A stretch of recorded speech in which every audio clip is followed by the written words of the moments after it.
আজকে তোমাদের আমি পড়াবো ভৌত আলোক বিজ্ঞান বা ফিজিক্যাল অপটিক্স। অপটিক্স আলোক বিজ্ঞানকে দুটো ভাগে ভাগ করা যায়, একটা জ্যামিতিক আলোক বিজ্ঞান, একটা হচ্ছে ভৌত আলোক বিজ্ঞান। জ্যামিতিক আলোক বিজ্ঞান তোমরা এতদিন পড়েছো যে যেখানে আলোর প্রতিফলন প্রতিসরণ এইসব জিনিসগুলো পড়েছো। এখানে প্রতিফলক তল, তারপরে প্রতিসারক মাধ্যম, মাধ্যমে দুই মাধ্যম বিভেদ তল, এগুলো এবং যে কোনো প্রতিবন্ধক, সেগুলো হচ্ছে আলোর তরঙ্গদৈর্ঘ্যের চেয়ে অনেক বড়।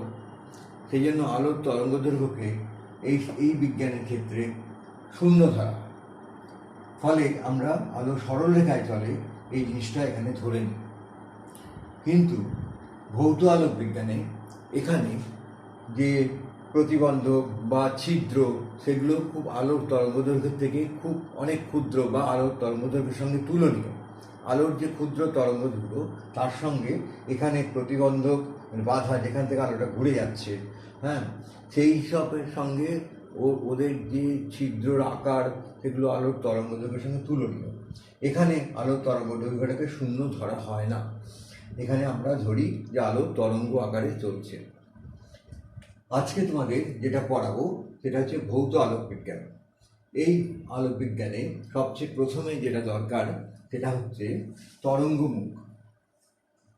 তরঙ্গমুখ, ওয়েভ ফ্রন্ট, এটার সম্বন্ধে ধারণাটা খুব ভালো হওয়া দরকার।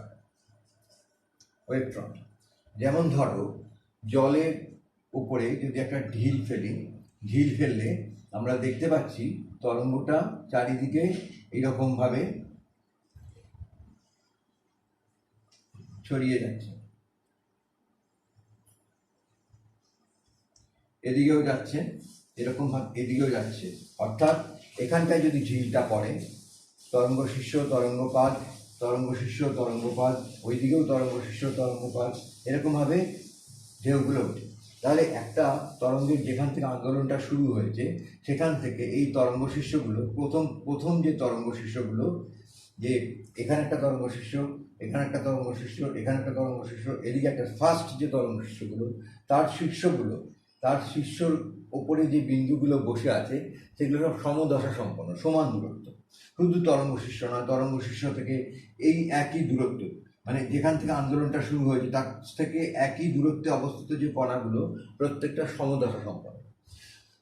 তরঙ্গের উপরে অবস্থিত এই সমদশা সম্পন্ন কণাগুলোর যে সঞ্চার পথ, তাকে আমরা বলছি তরঙ্গমুখ।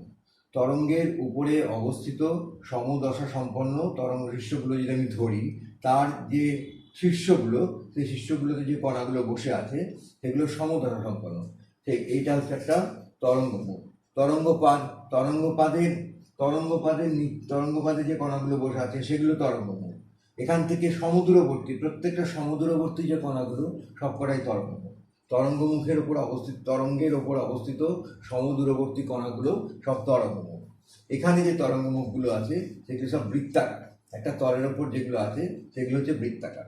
এবার তুমি ধরো যে এখানে একটা বিন্দুতে একটা ঘণ্টা আছে বা একটা আলোক উৎস আছে, তাহলে এটা যদি একটা গোলকের কেন্দ্রে হয়, তাহলে গোলকের তলের ওপর প্রত্যেকটা বিন্দু সমান দূরত্ব, এখান থেকে সমান দূরত্ব, ব্যাসার্ধটা সমান দূরত্ব, সেই সমান দূরত্বে অবস্থিত প্রত্যেকটা বিন্দু কিন্তু সমদশা সম্পন্ন, অর্থাৎ গোলকের তলটা একটা তরঙ্গমুখ।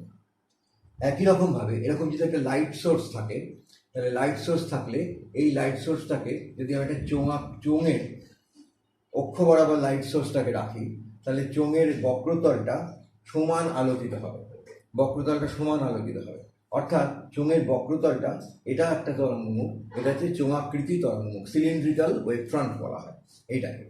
আবার ধরো বহু দূর থেকে আলো এসে কোনো একটা পাতার ওপরে, কোনো একটা কাগজের তলের ওপর আলোগুলো পড়লো, কাগজের তলের প্রত্যেকটা বিন্দু সমান আলোকিত, অর্থাৎ প্রত্যেকটা বিন্দু কিন্তু সমদশা সম্পন্ন। তাহলে এই যে তরঙ্গমুখটা, এটা হচ্ছে সমতল তরঙ্গ, প্লেন ওয়েভ ফ্রন্ট। এরকমভাবে অনেক রকমের ওয়েভ ফ্রন্ট হয়, গোলকাকার ওয়েভ ফ্রন্ট, গোলকাকার, চোঙাকৃতি, সমতল, গোলকাকার হচ্ছে স্ফেরিক্যাল,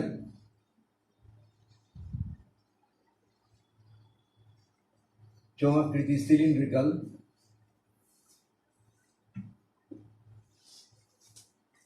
সমতল প্লেন। আবার জলের উপরে যেটা বললাম সেটা হচ্ছে বৃত্তাকার, সার্কুলার।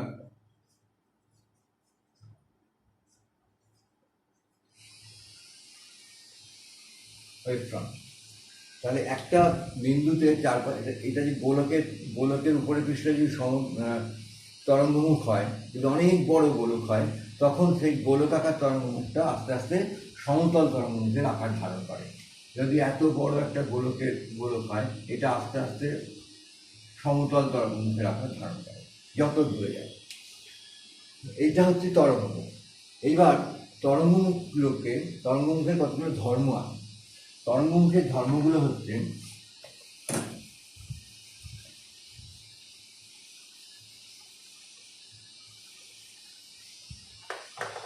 তরঙ্গমুখ যেভাবে এগিয়ে যায়, যে গতিবেগে এগিয়ে যায়, পরপর যে গতিবেগে তরঙ্গমুখটা এগিয়ে যাচ্ছে, মানে এখানে একটা বৃত্ত, তারপরে একটা বৃত্ত, ঢিল পড়লে সেই ঢিলের চারপাশে যে সার্কেলগুলো হয়, সেই সার্কেলগুলো যে পরপর এগিয়ে যাচ্ছে, তাহলে সেই বৃত্তাকার তরঙ্গমুখগুলো যে এগিয়ে যাচ্ছে, এটা ওই তরঙ্গটা যে গতিবেগে এগোয়, তরঙ্গমুখটাও সেই একই গতিবেগে এগোয়। অর্থাৎ তরঙ্গমুখের যা গতিবেগ, তরঙ্গের তাই গতিবেগ। তরঙ্গমুখের গতিবেগ তরঙ্গের গতিবেগের সমান।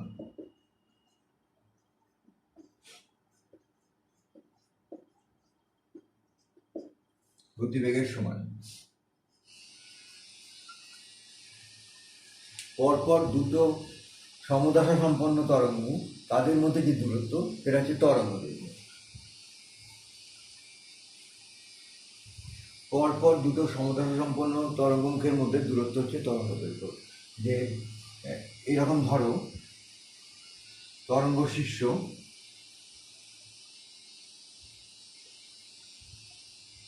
আমরা তো জানি যে এই দূরত্বটা হচ্ছে একটা তরঙ্গ দৈর্ঘ্য। তাহলে এখান দিয়ে এটা দিয়ে যে তরঙ্গমুখটা হচ্ছে, এইটা দিয়ে যে তরঙ্গমুখটা হচ্ছে, তাহলে দুটো তরঙ্গমুখের মধ্যে যে দূরত্বটা, সেটা একটা তরঙ্গ দৈর্ঘ্য।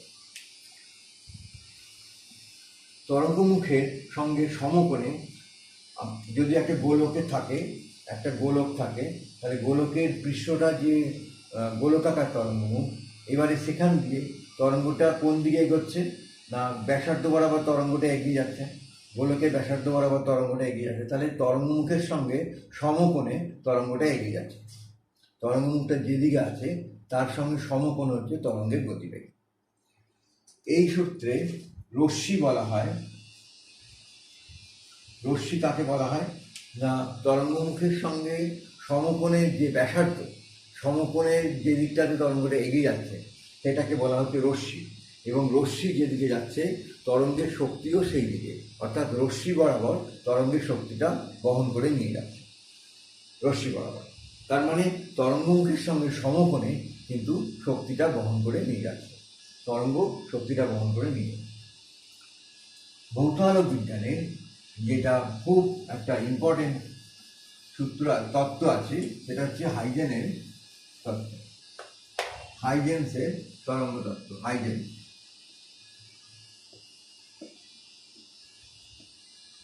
হাইজেন্সের তত্ত্ব। হাইজেন্স বলছেন যে কোনো একটা বিন্দু থেকে উৎপন্ন আলোক তরঙ্গগুলো সমান বেগে সর্বদিকে এগিয়ে যায়। এদিকে সমান বেগে সর্বদিকে সে আলোগুলো এগিয়ে যাচ্ছে। এখান থেকে ধরো এই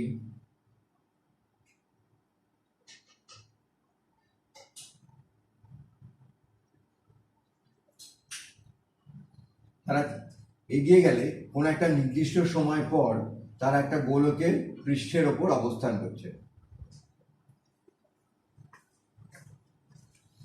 একটা গোলকের পৃষ্ঠের ওপর অবস্থান করছে এই তরঙ্গগুলো।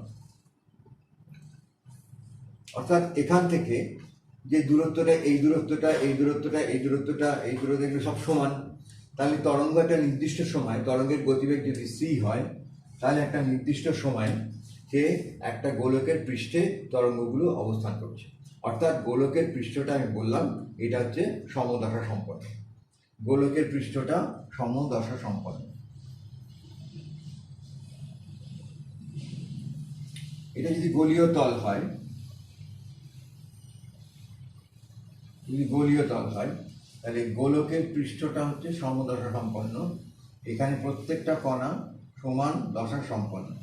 হাইজেন্সের সূত্রে এটা হচ্ছে প্রথম কথা, সমান বেগে এগিয়ে যাচ্ছে, এগিয়ে গিয়ে তারা একটা নির্দিষ্ট সময় পর গোলকের পৃষ্ঠে অবস্থান করছে, গোলকের পৃষ্ঠের প্রত্যেকটা বিন্দু হচ্ছে সমদশা সম্পন্ন, অর্থাৎ এটা একটা গোলীয় তরঙ্গ। এই হাইজেন্সের সূত্রের সেকেন্ড ইম্পর্টেন্ট কথা হচ্ছে, যেটা মোস্ট ইম্পর্টেন্ট কথা, যে গোলকের পৃষ্ঠের প্রত্যেকটা বিন্দু একটা গৌণ উৎস হিসেবে কাজ করছে, প্রত্যেকটা বিন্দু একটা গৌণ আলোক উৎস হিসেবে কাজ করছে।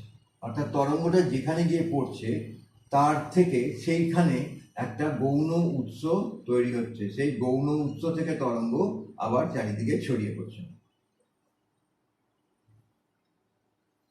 এটা হাইজেন্সের তরঙ্গ তত্ত্বের মূল কথা। এটা হচ্ছে একটা উৎস।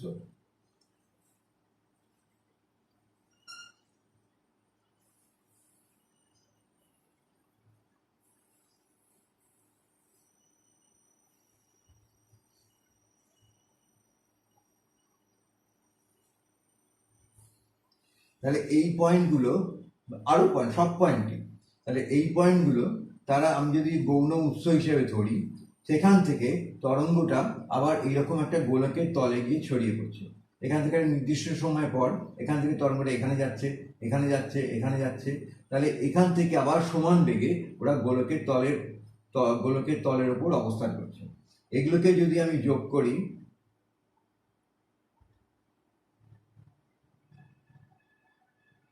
তাহলে আবার এটা একটা গোলীয় তরঙ্গমুখ হচ্ছে।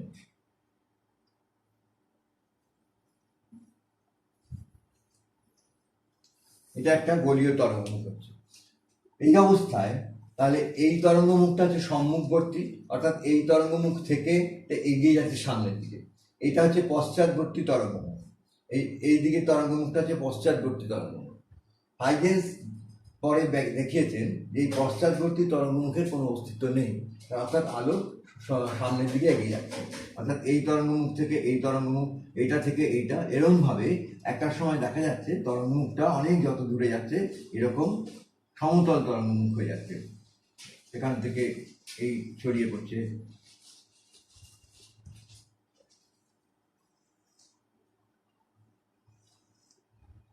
হাইজেন্সের নীতির তাহলে দুটো সিদ্ধান্ত আছে, একটা হচ্ছে খুব ইম্পর্টেন্ট নীতি, দুটো সিদ্ধান্ত আছে। একটা হচ্ছে যে কোনো একটা বিন্দু উৎস থেকে আলো সমান বেগে চারিদিকে ছড়িয়ে পড়ছে, এদিকে এদিকে চারিদিকে ছড়িয়ে পড়ছে, ফলে একটা নির্দিষ্ট সময় পর তারা একটা গোলকের তলে অবস্থান করছে। গোলকের তলের প্রত্যেকটা বিন্দু সমদশা সম্পন্ন, অর্থাৎ গোলকের তলটা একটা তরঙ্গমুখ। এবং সেকেন্ড ইম্পর্টেন্ট কন্ডিশনটা আমি আবার বলছি যে এই গোলকের তলে প্রত্যেকটা বিন্দু একটা গৌণ আলোক উৎস হিসেবে কাজ করছে, গৌণ আলোক উৎস, গৌণ আলোক উৎস, সেকেন্ডারি ওয়েভলেট। এটা হচ্ছে সেকেন্ডারি ওয়েভলেট।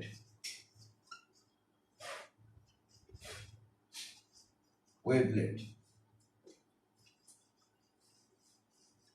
সেকেন্ডারি, সেখান থেকে আবার আলো চারিদিকে ছড়িয়ে পড়ছে। অর্থাৎ আলো যদি একটা প্রতিবন্ধকে গিয়ে পড়ে, প্রতিবন্ধকের যেখানে ধার ঘেঁষে, এটা পরে পড়াবো, যে সেখানে আবার গৌণ আলোক উৎস হচ্ছে, সেখান থেকে চারিদিকে ছড়িয়ে পড়ছে। আমাদের যে ধারণা ছিল যেটা প্রতিবন্ধক হলে তার পিছনে অন্ধকারাঞ্চল সৃষ্টি, আলো যেতে পারে না, সেই ধারণাটা কিন্তু পরিবর্তন হচ্ছে। অর্থাৎ প্রতিবন্ধকের ওখানে যে গৌণ আলোক উৎস তৈরি হচ্ছে সেটা আবার বিভিন্ন দিকে যাচ্ছে, ফলে প্রতিবন্ধকের চারপাশে কিছুটা আলোর অঞ্চল তৈরি হচ্ছে, সেটা পরে পড়ানো হবে। এইটা হচ্ছে হাইজেন্সের তত্ত্ব। হাইজেন্সের তত্ত্বের সাহায্যে আমরা কি করে প্রতিফলনের সূত্র এবং প্রতিসরণের সূত্র ব্যাখ্যা দেওয়া যায় সেটা দেখব।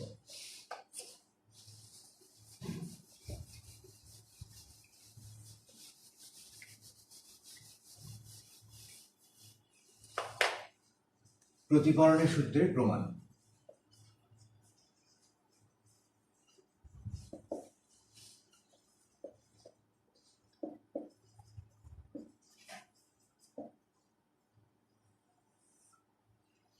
তাহলে এইটা হচ্ছে প্রতিফলক তল, এটা হচ্ছে প্রতিফলক তল, দর্পণ বা যে কোনো প্রতিফলক তল। কোনো একটা সময় একটা তরঙ্গ মুখ এসে এই তলে পড়লো, আলো এসে পড়ছে। আমরা জানি এইটা হচ্ছে আলো বহু দূর থেকে আসছে, তাহলে এটা হচ্ছে সমতল তরঙ্গ। তাহলে আলোক রশ্মি সমতল তরঙ্গ মুখের সঙ্গে রশ্মি, আমরা জানি তরঙ্গ মুখের সঙ্গে লম্বভাবে রশ্মি পড়ে। এটা একটা আলোক রশ্মি, এটা আলোক রশ্মি। এর ভেতরে আরো অনেক আলোক রশ্মি আছে, সব প্রত্যেকটা বিন্দু আলোক উৎস। তাহলে এখান থেকে যদি অবিলম্ব টানি, এটা যদি অবিলম্ব হয় এন, এটা হচ্ছে এ বিন্দু, এটা হচ্ছে বি বিন্দু, এ বিন্দু, বি বিন্দু, সি বিন্দু, ডি বিন্দু, সি বিন্দু, ডি বিন্দু, প্রত্যেকটা। এবার এটা যদি এন হয়, তাহলে আলোক রশ্মি অবিলম্বের সঙ্গে যে কোণ উৎপন্ন করে সেটা হচ্ছে আপতন কোণ আই, আপতন কোণ আই। এবার এটা যদি আই হয়, তাহলে এই কোণটা হবে 90 ডিগ্রি মাইনাস আই। আবার এটার সঙ্গে এটা লম্ব, তাহলে এই কোণটাও হবে আই। অর্থাৎ আপতন কোণ, অর্থাৎ আপতিত রশ্মি অবিলম্বের সঙ্গে যে কোণ উৎপন্ন করে সেটা আপতন কোণটা তরঙ্গমুখ প্রতিফলক তলের সঙ্গে একই কোণ উৎপন্ন করে, অর্থাৎ এটাও আপতন কোণ। এইবার তরঙ্গমুখের উপর আমরা হাইডেন্সের তত্ত্ব অনুযায়ী তরঙ্গের মুখের উপর প্রত্যেকটা বিন্দু তারা হচ্ছে গৌণ আলোক উৎস হিসেবে কাজ করে। তাহলে এই সি বিন্দু থেকে একটা তরঙ্গ যদি টি সময়ে এখানে গিয়ে প্রতিফলক তলে গিয়ে পড়ে, প্রতিফলক তলে গিয়ে পড়ে, তাহলে এই বিন্দুটা আলোর গতিবেগ হচ্ছে সি,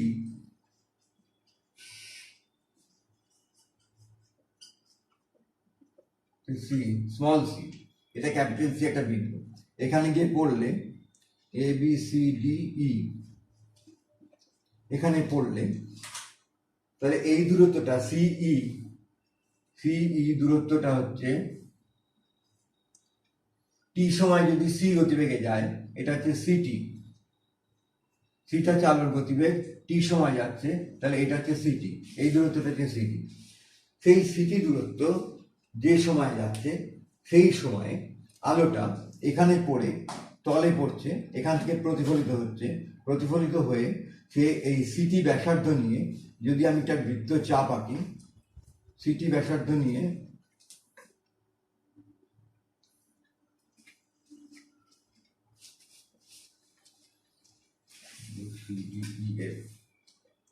এই বিএফ বিন্দুটা, বিএফ বিন্দুটা সেইটার দূরত্বটা হচ্ছে সিটি, বিএফটা হচ্ছে সিটি। অর্থাৎ এখান থেকে আলো উৎপন্ন হয়ে, আলোর সেকেন্ড গৌণ উৎস, সে এখান থেকে আবার স্টার্ট করে ই বিন্দু যখন পৌঁছালো, প্রতিফলক তলে পৌঁছালো, সেই সময়ে এই বি বিন্দু থেকে আবার গৌণ উৎসে প্রতিফলিত হয়ে আলো সে এই বিন্দুতে পৌঁছাচ্ছে। অর্থাৎ আমি যদি বিএফ ব্যাসার্ধ নিয়ে একটা বৃত্ত চাপ আঁকি, বিএফ ব্যাসার্ধ নিয়ে বৃত্ত চাপ আঁকি, আমি যদি এইটাকে এরকমভাবে যোগ করি, যোগ করলে তাহলে এই ইএফ, এই যে এটা হচ্ছে প্রতিফলিত তরঙ্গমুখ। তাহলে আপতিত তরঙ্গমুখ হচ্ছে বিসি, আপতিত তরঙ্গমুখ বিসি এইটা, আর প্রতিফলিত তরঙ্গমুখ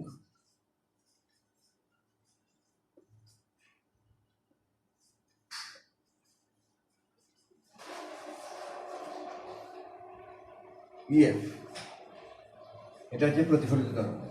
তাহলে এখান থেকে এইটা রশ্মিটা যাচ্ছে, এইটা হচ্ছে অবিলম্ব। এখান থেকে যদি একটা প্রতিফলিত রশ্মি যায়,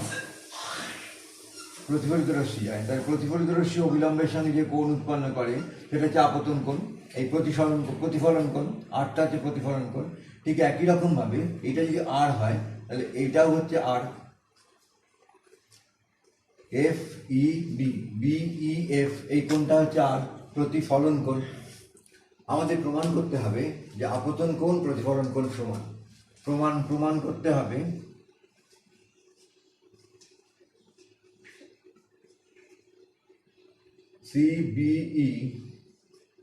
সিবিই এই কোণটা, এটা হচ্ছে আপতন কোণ, এইটা সমান বিইএফ, এটা হচ্ছে আর কোণ প্রতিফলন কোণ। এইটা আমাদের প্রমাণ করতে হবে। অর্থাৎ যে সময়ে এখান থেকে তরঙ্গটা এখানে গেছে, সেই সময় এখান থেকে তরঙ্গটা প্রতিফলিত এখানে গেছে, অর্থাৎ এটা হচ্ছে প্রতিফলিত তরঙ্গ। যদি মাঝের কোনো বিন্দু এখান থেকে যেত, এখান থেকে ধরো মাঝের কোনো বিন্দু, আমি ধরলাম এই বিন্দুটা হচ্ছে এম, এখান থেকে একটা রশ্মি পড়লো, পড়ে এটা হচ্ছে এম ও, সেই রশ্মিটা এখান থেকে প্রতিফলিত হয়ে পি বিন্দুতে গেল, তাহলে এম ও প্লাস ওপি এটাও ইকুয়াল টু সিটি হবে, এই দূরত্বটাই হবে এম ও প্লাস ওপি, এটাও সিটি হয়ে যাবে। তাই এবার আমি প্রমাণ করি জ্যামিতির সাহায্যে যে এই কোণটা হচ্ছে আপতন কোণ, এটা প্রতিফলন কোণ, এটা হচ্ছে সমান। তাহলে দেখো কোন ত্রিভুজ থেকে আমি নিচ্ছি, ত্রিভুজ বিসিই এবং ত্রিভুজ বিইএফ, এই দুটো ত্রিভুজে এই কোণটা হচ্ছে সমকোণ, এই কোণটা হচ্ছে সমকোণ, তাহলে এই দুটো কোণ সমকোণ বলে সমান। এই দুটো কোণ বিইটা হচ্ছে সাধারণ, বিই সাধারণ, আর একটা হচ্ছে যে সিই ইকুয়াল টু বিএফ, এটা সিটির সঙ্গে সমান। তাহলে ত্রিভুজ দুটো সর্বসম, বিসিই সর্বসম ত্রিভুজ বিইএফ সর্বসম হলে এবার আমরা দেখতে পাচ্ছি তাহলে এই ত্রিভুজটা আর এই ত্রিভুজটা এরা হচ্ছে সর্বসম হলে আমরা বলতে পারি যে সিবিই কোণ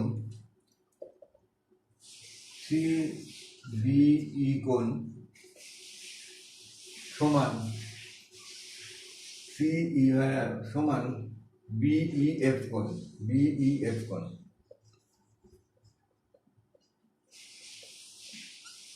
অর্থাৎ এই কোণটা সিবিই কোণ সমান বিইএফ কোণ আর, অর্থাৎ আই কোণ ইকুয়াল টু আর কোণ। প্রতিফলনের সূত্র প্রমাণ হয়ে গেল, আপতন কোণ প্রতিফলন কোণ সমান। আর প্রতিফলনের আরেকটা সূত্র আছে, আপতিত রশ্মি প্রতিফলিত রশ্মি এবং অঙ্কিত অবিলম্ব একই সমতলে থাকবে। আপতিত তরঙ্গমুখ, প্রতিফলিত তরঙ্গমুখ এবং অবিলম্ব তারা একই বোর্ডের তলে অবস্থান করছে। তাহলে এখানে প্রতিফলনের সূত্র হাইজেনের নীতির সাহায্যে প্রমাণ। কোথায় হাইজেনের নীতি প্রয়োগ করা হয়েছে, যে এই যে তরঙ্গমুখ তার উপর প্রত্যেকটা বিন্দু সমদশা সম্পন্ন এবং প্রত্যেকটা বিন্দু একটা গৌণ উৎস হিসেবে কাজ করছে। গৌণ উৎস হিসেবে কাজ না করলে এখান থেকে রশ্মিটা এখানে যেত না, বা এখান থেকে রশ্মিটা এখানে যেত না। তাহলে এইগুলো হচ্ছে হাইজেন্সের নীতি প্রয়োগ করে করা হয়েছে। এটা হচ্ছে প্রতিফলন সূত্রের প্রমাণ। এবার আমরা দেখাবো প্রতিসরণের সূত্রে কি করে প্রমাণ করা যায়।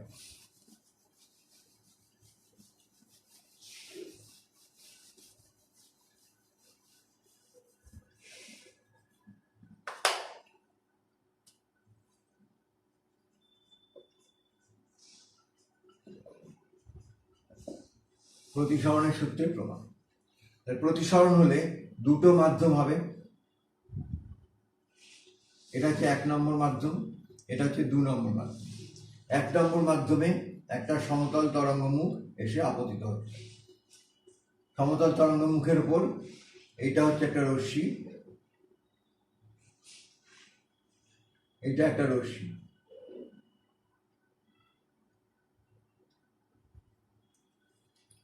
এটা হচ্ছে অবিলম্ব, এন ও এন ড্যাশ। তাহলে এটা হচ্ছে এ, এটা হচ্ছে বি,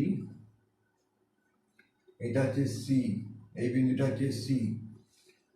এবার দেখা যাচ্ছে যে এটা যদি 1 নম্বর হয়, এটা 2 নম্বর হয়।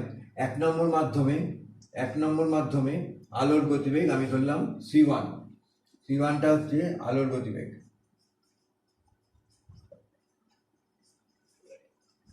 1 নম্বর মাধ্যমে। 2 নম্বর মাধ্যমে আলোর গতিবেগ c2। তাহলে এখান থেকে তরঙ্গটা ধরো টি সময়, এই তরঙ্গটা, তাহলে এটা যে গৌণ উৎস, সেখান থেকে তরঙ্গটা টি সময় এখানে গিয়ে পড়ছে, ডি বিন্দুতে পড়ছে। এটা হচ্ছে অবিলম্ব, ডি বিন্দুতে গিয়ে পড়ছে। তাহলে যে সময় তরঙ্গটা এখান থেকে এখানে গিয়ে পড়ছে, সেই সময় তরঙ্গটা এখান থেকে প্রতিসরণ যেহেতু দিক পরিবর্তন করে এই রকম জায়গায় আসছে। তাহলে এখান থেকেও,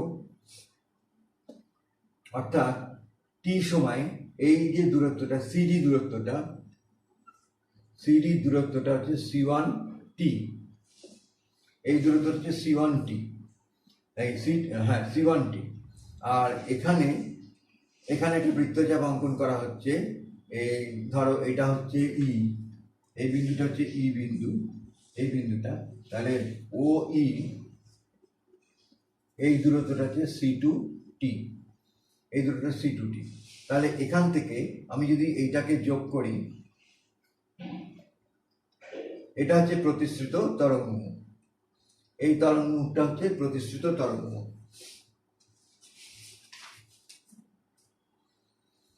এখান থেকে একটা রশ্মি, তাহলে এই তরঙ্গমুখের উপর এইটা তো পড়েছে, এটা এদিকে যাওয়ার কথা, এটাও একটা রশ্মি এরকম যাওয়ার কথা। তাহলে দেখো এই কোণটা হচ্ছে আপতন কোণ আই, তাহলে এটা হচ্ছে আপতন কোণ I.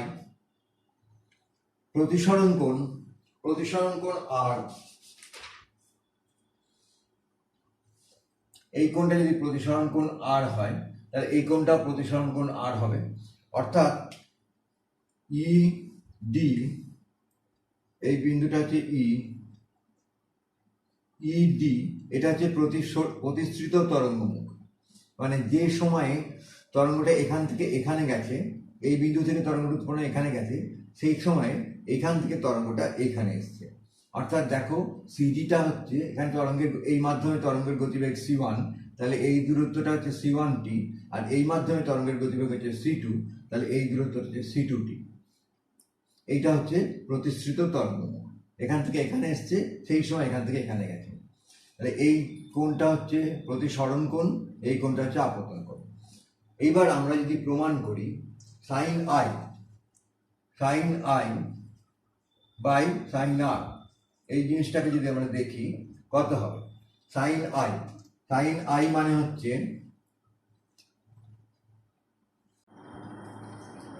Sign I by sine R equal to, এই চিত্রটাতে দেখা যাচ্ছে যে সিডি বাই ওডি আর ওই বাই ওডি, ওডিটা কেটে যাচ্ছে, সিডিটা হচ্ছে c1t আর এটা হচ্ছে c2t, c1 by c2, sine I by sine r সমান c1 বাই c2।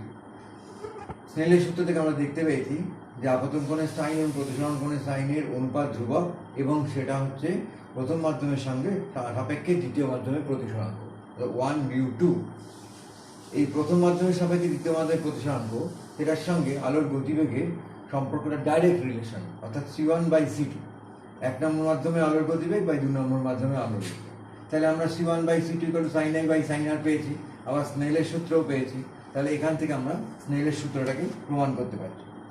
1/2 মানে μ2 বাই μ1 ইকুয়াল টু হচ্ছে তখন c1 বাই c2 হয়ে যাচ্ছে, আর μ2 by μ1 equal to sine I by sine r, μ1 sine i equal to μ2 sine r. অর্থাৎ এটা হচ্ছে স্নেলের সূত্রটাকে প্রমাণ করা হচ্ছে ম্যাথমেটিক্যালি।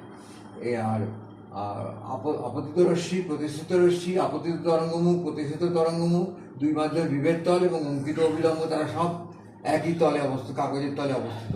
তাহলে সেটা প্রতিসরণের আরেকটা সূত্রের প্রমাণ হচ্ছে। এইভাবে আমরা হাইজেনের সূত্রের সাহায্যে প্রতিসরণের সূত্রের প্রমাণ করছি। আমি আবার একটা কথা বলে দিচ্ছি যে এই যে তরঙ্গমুখের উপর প্রত্যেকটা বিন্দু তারা সমধর্ম সম্পন্ন এবং প্রত্যেকটা বিন্দু একটা গৌণ উৎস হিসেবে কাজ করছে, সেখান থেকে আলোকগুলো ছড়িয়ে পড়ছে, তাহলে এসে আবার একটা তরঙ্গমুখ তৈরি হচ্ছে। এটা হচ্ছে আপতিত তরঙ্গমুখ, এটা হচ্ছে আপতিত তরঙ্গমুখ, আর এটা হচ্ছে প্রতিষ্ঠিত তরঙ্গমুখ।